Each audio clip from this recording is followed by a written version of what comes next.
دیکھیں صورتحال یہ ہے کہ 2 مہینے کانسٹنٹ ڈکلائن کے بعد کورونا کے کیسز میں اضافہ شروع ہو گیا ہے. الغرض کہ یہ اب فلکچویٹ کر رہا ہے, کبھی زیادہ کیسز سامنے آتے ہیں کبھی کم. گزشتہ 2 ہفتوں میں سپٹمبر کے 15% ہماری جو ہے شرح رہی ہے. ٹوٹل ہم نے 5,825 ٹیسٹ کنڈکٹ کیے تھے, جن میں 873 پازیٹیو آئے تھے. اور یہ دونوں جو ماہ گزرے ہیں اگست اور جولائی, دونوں کے مقابلے میں دگنا کیسز سامنے آئے ہیں. اگست میں ہم نے ٹوٹل 13,800 ٹیسٹ کنڈکٹ کیے تھے, جن میں 1,116 پازیٹیو آئے تھے جو بنتے تھے 8%. جبکہ جولائی میں 12,300 ٹیسٹ ہم نے کنڈکٹ کیے, جن میں 1,267 پازیٹیو آئے جو بنتے تھے 10%. تو اس وقت صورتحال یہ ہے کہ سپٹمبر کے پہلے ہی 2 ہفتوں میں کیسز جو ہے دگنا ہونا شروع ہو گئے ہیں. پر ڈے ہماری جو اس وقت ٹیسٹنگ ہم کنڈکٹ کر رہے ہیں, کوئی 500 سے 800 تک یہ ایوریج ہے. 1,800 ٹیسٹ ہم پر ڈے کنڈکٹ کرنے کی ہماری کیپسٹی ہے, اور اس کیپسٹی کو انشاءاللہ مزید بھی بڑھائیں گے. لیکن یہ ہے کہ یہ خدشے والی بات ضرور ہے کہ سپٹمبر کے پہلے 2 ہفتوں میں کیسز میں دگنا اضافہ ہوا ہے. سر اگر ریٹ اسی طرح کا رہا, آپ نے خود بھی کہا کہ اب 15% پازیٹیو ریشو آ رہی ہے سر, تو کیا سمجھیں ہم کہ اگر حکومت کہتی ہے کہ لاک ڈاؤن کی طرف جا سکتے ہیں, تو وہ کون سا لاک ڈاؤن ہوگا؟ وہ مائکرو سمارٹ لاک ڈاؤن ہوگا, وہ سمارٹ لاک ڈاؤن ہوگا, یا وہ کمپلیٹ لاک ڈاؤن ہوگا؟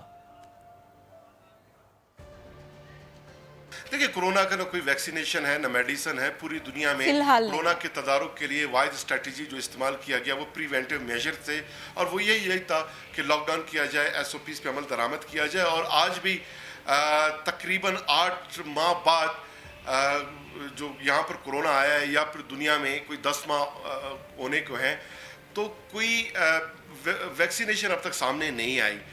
تو اب بھی اگر کیسز میں اضافہ شروع ہو جاتا ہے تو پریونٹیو میجر کے طور پہ لاک ڈاؤن کے علاوہ ہمارے پاس کوئی حل نہیں ہے. آپ کو یاد ہوگا کہ جب ایک پیک آنا شروع ہوا کرونا میں, تو سب سے پہلے سندھ بلوچستان گورنمنٹ نے 20 مارچ کو ہم نے سب سے پہلے لاک ڈاؤن کا فیصلہ کیا.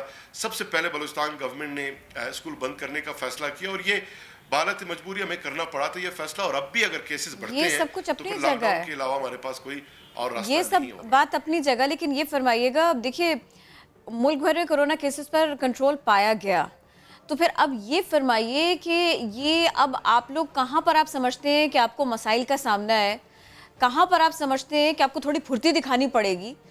کیا وجوہ ہے کہ نئے کیسز اس قدر تیزی سے رپورٹ ہوئے صوبے بھر میں, بلوچستان بھر میں؟ دیکھیں ایک تو یہ کہ عید پہ ہم نے بڑی گزارشات کی لوگوں کو کہ وہ خیال رکھیں, کیونکہ عید الفطر ہی کو پورے ملک میں بلوچستان میں کرونا میں جو ہے سرج سامنے آیا تھا. عید الفطر سے قبل کل کیسز کا صرف 30% تھے, اور عید کے فوراً بعد اگلے 1.5 ماہ میں 70% کیسز سامنے آنا شروع ہوئے. ہمیں خطرہ تھا کہ عید الاضحیٰ کو بھی یہی ہو سکتا ہے. ہم نے گزارش کیا لوگوں سے کہ وہ ایس او پیز کا خیال رکھیں. اب ریسنٹلی محرم اور آرام میں بھی ہم نے بڑی گزارشات کی, S O Ps make sure کرنے کی بھی کوشش کی.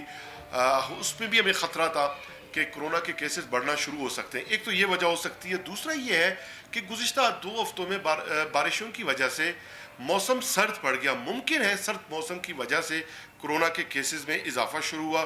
اور تھرڈ, پوری دنیا میں ایکسپرٹس یہ بتا رہے ہیں کہ بعض ممالک میں ایک دفعہ کرونا آنے کے بعد ڈکلائن آئی, اور ڈکلائن کے بعد سیکنڈ سرج شروع ہوا ہے. ابھی بھی کل ایک ایکسپرٹ ایک اوپینین میں کہیں پڑھ رہا تھا کسی کا, وہ بھی یہ بتا رہے ہیں کہ ویسٹرن کنٹریز میں خصوصاً یورپ میں اکتوبر اور نومبر میں کرونا کے کیسز میں بہت زیادہ اضافہ ہو سکتا ہے.